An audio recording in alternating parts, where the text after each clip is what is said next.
Hello friends, ಇವತ್ತು ನಾನು mix veg pakoda ಹೇಗೆ ಮಾಡೋದು ಅಂತ ಹೇಳ್ಕೊಡ್ತೀನಿ. ಮೊದಲಿಗೆ ಕಡಲೆ ಹಿಟ್ಟು, ಅಕ್ಕಿ ಹಿಟ್ಟು, ಜೀರಿಗೆ, ಎಲ್ಲ ತರಕಾರಿ ಮತ್ತು ಹಸಿಮೆಣಸಿನ ಪುಡಿ, ಉಪ್ಪು, ಜೀರಿಗೆ ಪುಡಿ, ಅರಿಶಿನ ಇದೆಲ್ಲ ತೊಗೊಂಡು ಮಿಕ್ಸ್ ಮಾಡಬೇಕು.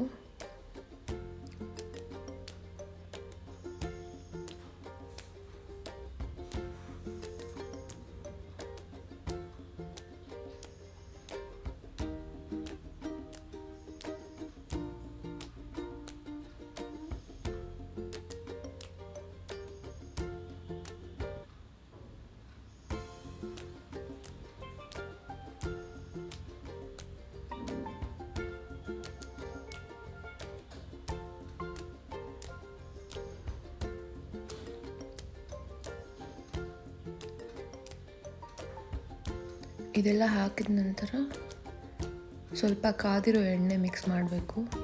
ಆವಾಗ ಅದು ಗರಿ ಗರಿಯಾಗಿ ಬರುತ್ತೆ.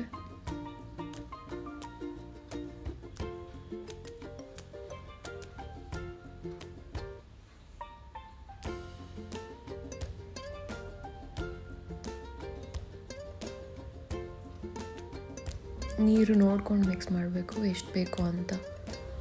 ಮತ್ತು ಉಪ್ಪು ಖಾರ ಚೆಕ್ ಮಾಡಿ ಏನಾದರೂ ಜಾಸ್ತಿ ಬೇಕು ಅಂತ ಅನಿಸಿದ್ರೆ ಇನ್ನೂ ಸ್ವಲ್ಪ ಆ್ಯಡ್ ಮಾಡ್ಬೋದು.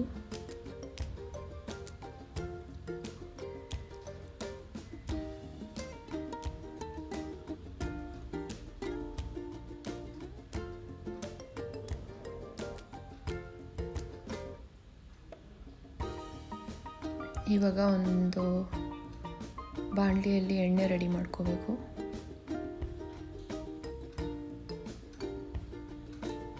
ಚೆನ್ನಾಗಿ ಕಾದ ನಂತರ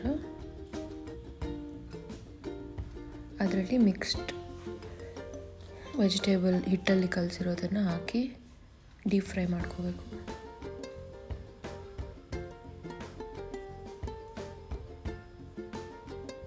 ಅದು ಗರಿ ಗರಿ ಆಗಿದೆ ಅಂತ ಅಂದಾಗ ಟಿಶ್ಯೂ ಪೇಪರ್ನಲ್ಲಿ ಹಾಕಿ